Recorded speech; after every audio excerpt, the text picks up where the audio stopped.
So I was speaking to a friend of mine and she was telling me that, it's really difficult for her to sit in one place and meditate, that her thoughts just keep running from one thing to the other, the things that she has to do, she has did, and just it's just utter chaos in her mind. And I it really got me thinking that wow, people really need to know how to meditate, what are the things that they should expect and not expect when they are sitting down to meditate. So, in this video, I thought that I'll share the three stages or progressions that a person goes through while he is in a meditation session, while he is doing the inner work. So the first stage when you sit to meditate is you simply observe everything that is happening inside of you. All thoughts, all emotions, everything. Understand, there's a saying that if you can see the river, you are not the river because you can see it. By that same logic, if you can see your own thoughts, then you are not your thoughts, right? If your mind is wandering, if you think that when you're sitting to meditate and your mind is just running riots, that is fine, that is totally expected in when you start to sit.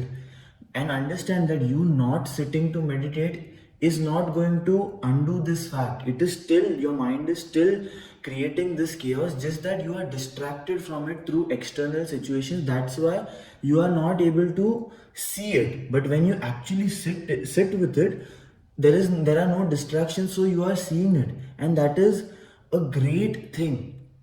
If you are able to see your thoughts, it means that you are not your thoughts. Just allow your thoughts to flow. Try not to stop yourself.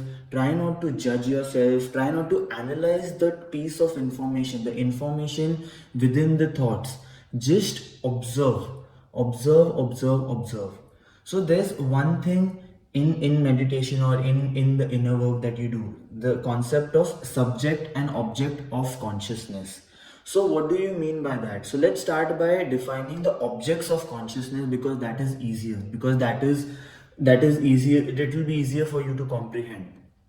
So anything that you are perceiving, whether it be outside or inside, it is the object of consciousness. For example, you are able to see the trees. I am able to see the tree, this clouds, the sky. You are able to listen to my voice. You are able to feel your touch. All of these things are the object of your consciousness, and you are using your five senses to process this information and take it inside.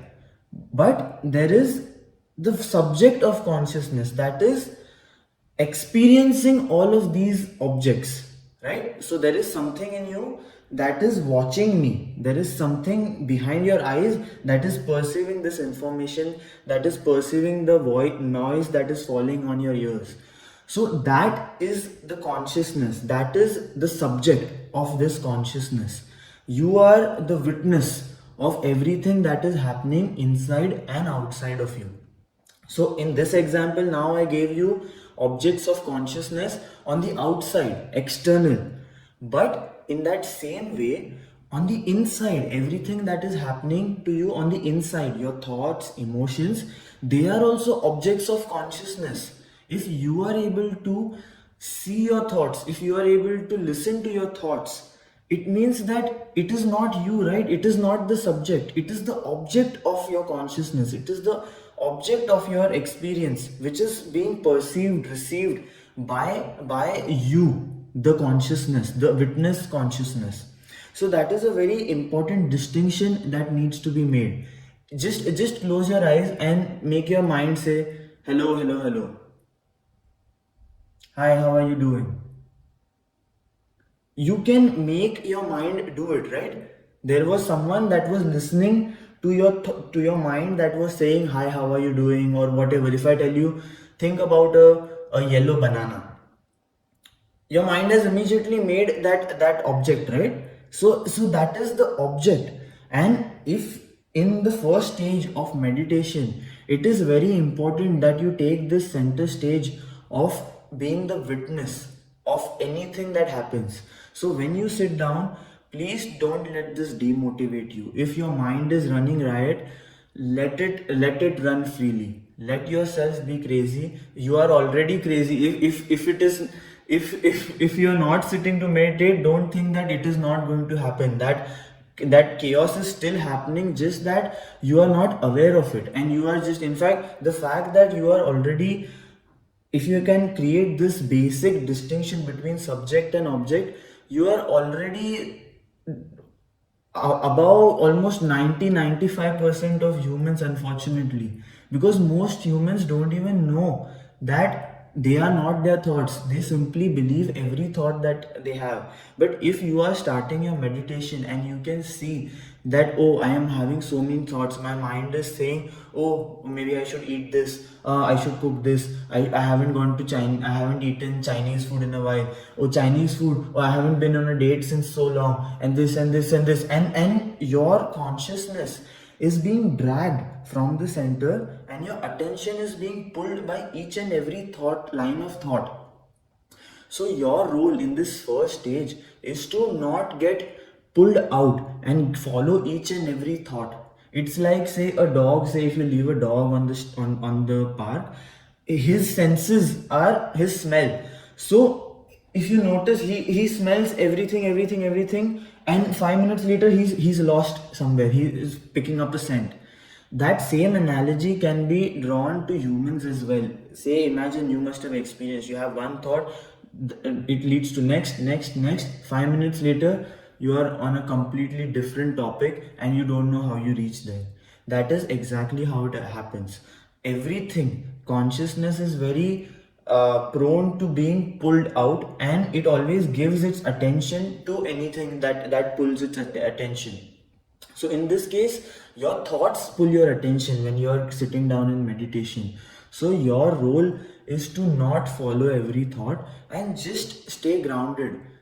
Be centered and just let each and every thought just come and go. Just consciously decide not to follow every thought that comes. Before you sit to meditate, decide, okay, for the next 5-10 minutes, I'm not going to judge, I'm not going to analyze, I'm not going to follow every line of thought. I am just going to be aware, I'm going to be extremely alert about the fact that my mind is creating these thoughts, and which are finally a result of your past programming, the society, culture, and each and every one of those things. So it is very important that you disentangle yourselves from this entanglement and just let it pass. Be the sky that allows all the clouds to just come and go. You just sit, you just be present, and just let every thought come and go. Just be the aware presence, and slowly you will see that it will subside. Of course, it is going to take time, because it is 25, 30, 40, 50 years of programming, of thinking incessantly. So it is going to take time, but the fact that you are aware about your thinking is itself a very big deal. Your privilege of being human is not that you can think, you can be aware of your thinking. It is time that you utilize this superpower to your abilities, and not be used by thought. You can use thought to create better things, better pursue your dreams and everything, but you should not let your thoughts drive you to be used by your own thoughts. So that's stage number one. So now we move to stage number two, or how you progress in your meditations, and that is focusing your attention. So there is a distinction between focus and attention. Attention means I am aware of everything that is happening. Say, if on my outside my balcony, there are millions of billions of things that are happening. That is me being attentive about everything. But focus means, out of all of those things, I am looking at only this tree. Everything else gets blurred out, and I am looking only at this tree. That is what we call as focus. So now, through the chatter of your mind, you decide to focus on one thing. We want to focus on in the present moment. The mind, if you think about all your thoughts, they are either pulling you into the future or the past. Thoughts and your mind is basically like a white canvas in which the past and future exists. but we want to stay grounded into the present moment, because that is true living, right? You are present in the moment, then your quality of experience of life is going to enhance. So we can use several anchors to ground ourselves into the present moment. We can use it as a way to focus our attention onto a particular thing. So what can that thing be? What, just think about the certain things that can help you ground into the present moment, such as your breath, or listening, or your visual senses. Anything that is able to pull you into the present moment and move your attention away from the mind and into the present moment is you being completely present and focused in the present moment. So that's why breathing is such a powerful technique. You can just close your eyes, and eventually, once the chatter is you have realized that okay, yes, this is happening, you can decide to focus your attention on your breath. Just close your eyes and you can just follow the breath. The breath, it is not about you consciously taking breaths. You are anyways breathing. It is just about bringing the subject, what we spoke about, the subject of consciousness, you in there. You are placing your attention on one particular thing, the breath in this case. Or for example, sometimes we listen to calming music as a form of meditation. What are you doing in that? You are listening. Your entire attention is on your listening. Or when you see a beautiful sunset, you are so involved with your sensory perceptions that you step out of your mind. Your attention is not being pulled by your thoughts. You are completely into reality, into this moment, and that's how you use these anchors to ground yourself into the present moment. So this is a great way. You can use, say, breathing. You can use breathing techniques. You can just sometimes go in nature and just use your sensory perceptions, your listening perceptions, to listen to birds, to the ruffling of leaves, anything. You get the idea, right? You just have to be involved in reality. You have to take your mind, the focus of your attention from your thoughts, from your inner thoughts, which are constantly going here and there, into one particular activity. Initially, you just want to focus on your breath, and eventually, you can just pay attention simultaneously to all the things that are happening in the present moment. So, why do you think, say, for some people, cooking is meditative, or for me, football is meditating, or writing is meditating? Because when I am doing those things, or when you are doing a certain thing with complete attention, you are so involved in it that there is no room for your attention to waver, especially by your thoughts. You don't think about your problems, because your problems exist only in your mind, right? Like you are thinking about what to do tomorrow, what to do next, or how is she doing, or he doing, or this and that. It just exists in your mind. In this particular moment, none of those things are an existential reality. So that's why when you are completely engrossed in an activity, that is you meditating, that is you are being completely focused and anchored into the present moment. So that can also be a great way. You start by listing down activities in which you are completely engrossed, and try to replicate those states of being into other things. You will soon realize that it is not about the activity that is meditative. It is you. It is when you are in that zone, in that flow, when time freezes, and you are in a state of complete ecstasy and joy. You are creating that. The activity is just causing it, but it is you. You are the alchemist. So that is the step number two. When you are sitting down for meditation, take any object. Maybe you listen to a music, a song, or a video. You are completely engrossed, anything, and just bring your attention. Even when you're, say, focusing on your breath, it is very natural for every thought to grab your attention. That is the nature of the mind. Everything is going to try and pull you from the center, but you have to be aware and be seated in the center, and just stay there as a witness consciousness, and just focus on your breath. If you waver, just come back. You can, maybe if you're doing a listening meditation, If any other thoughts are coming in, just acknowledge it and come back. Don't feel guilty for thinking these thoughts. Don't analyze the contents of the thoughts. Don't judge yourself. None of that helps. The only thing that is important during this period is you coming back. I know it is going to be tough, but that is you breaking the habit of unnecessary thinking and actually grounding yourself into the present moment. And the more time you are able to spend in the present moment, the more effective it's just you are more present. Your quality of doing is going to increase. You're going to be more efficient. You're going to be more driven. Your problems, yeah, when they arise you can deal with them, but thinking about them when you are in that period of meditation, that is like your gym, right? When you're in the gym, you thinking about your problems, it's not of no use. You are here to train. It's the same with your inner work as well, with your meditative journey as well. So that's the stage of progression, whatever you want to call it. Now we come to the third stage, which is you put your attention on consciousness itself. You are aware of that awareness, right? In the second stage, your awareness was on your breath or on some particular object, which is great to ground you. But eventually, you put that spotlight of attention on awareness itself.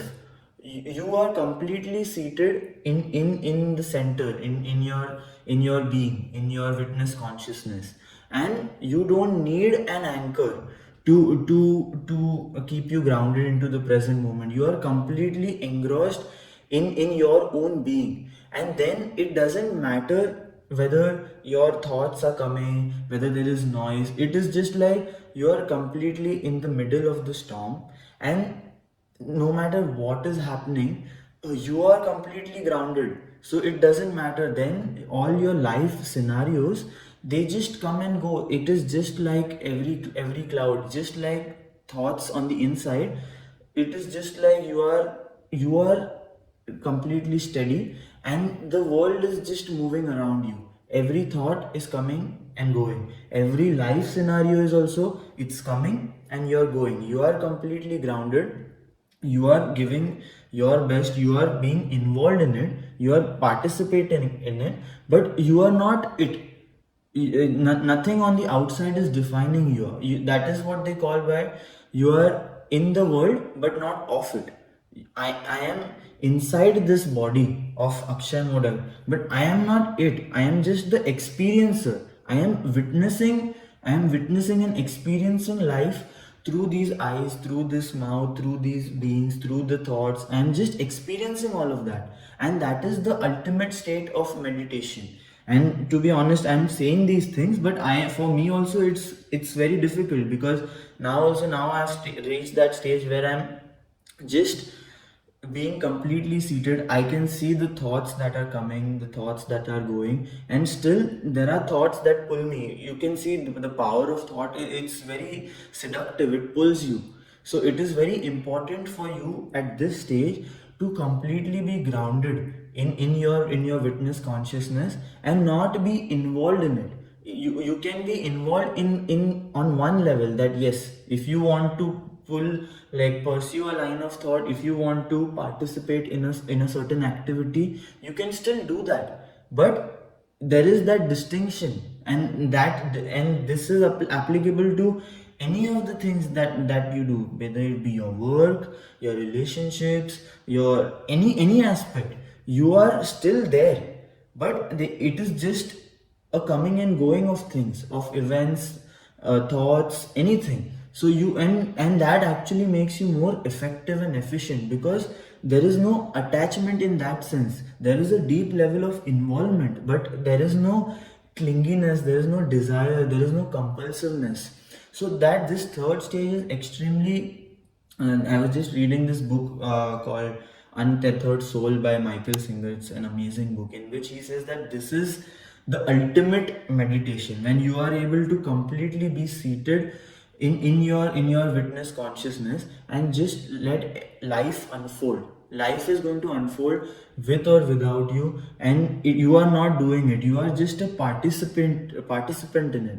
So then you are able to completely immerse yourself without being involved in it, and you actually enjoy your time here on earth. Because then the question of you experiencing pressure or stress, it doesn't even arise, because you are just here as a for a small period of time to just experience experience this. You are just here to experience. You have this privilege of being inside this human body, and you can just explore life here on earth, and just have fun, it just becomes like one big game. You just enjoy, you move from one life scenario to the other, and you just have fun. Yeah, we forget that we are a speck of dust on a speck of dust. Earth is in the middle of nowhere, it's revolving around for billions of years, and you are here for a few years, maybe 100 years, less than that.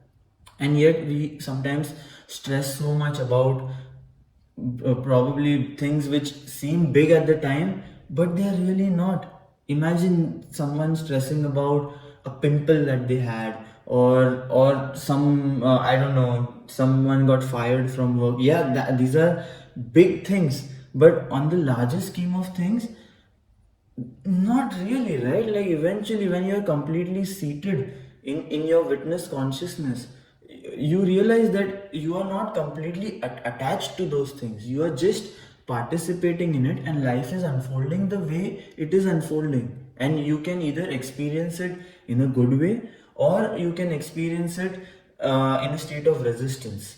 So once you are completely in your witness consciousness, you give up resisting. You are one with the flow of life, and things just flow through you. You don't question or complain. Complaining is one of the biggest things, like a sign that you are not in your witness consciousness. You are completely identified with your thought, because the thought, the only thing that is against the creation is the human mind. The human mind has a problem with how things are and how things should be. The things are the way they are, the way they should be. No one, you can't complain about it, and even if you do, you can't do anything about it. You are going to be more effective when you come from a state of non-resistance, and then you do things. So yeah, I think I might have regressed a bit, but yeah, hopefully, yeah, this eventually, you meditating, you seeing, being in your witness consciousness is is the ultimate goal, if at all there is a goal in this, in which you are meditating with your eyes open. It is, everything is just a meditation. You are just experiencing everything, participating in it, and that experience is becoming wisdom in your soul. So yeah, hopefully all of this helped you. These are the three stages. First, you go through you see the contents of your mind, you just play the role of a witness. Then you ground yourself to a particular anchor in the present moment, like a breath, like you're listening, hearing, anything. And then you place your awareness, the third stage, on your own awareness, and that is when you completely embody the presence that you are. So yeah, all the best with your meditative journey. Don't let the noise, the voice in your head, to discourage you or demotivate you from working on it. Your mind will convince you that there is a problem on the outside, but the fact is, the mind is the problem. It is the untrained mind which is the problem, and it's like the untrained mind is trying to find the culprit, but the untrained mind is the culprit. So you can see the irony of the whole situation. So yeah, definitely I urge you to start your meditative journey and go inwards. And yeah, I've made some small meditation videos. If you enjoy my voice and you find it calming, then you can refer to that. So yeah, thanks a lot for watching this video, and I'll see you in the next video. Ciao.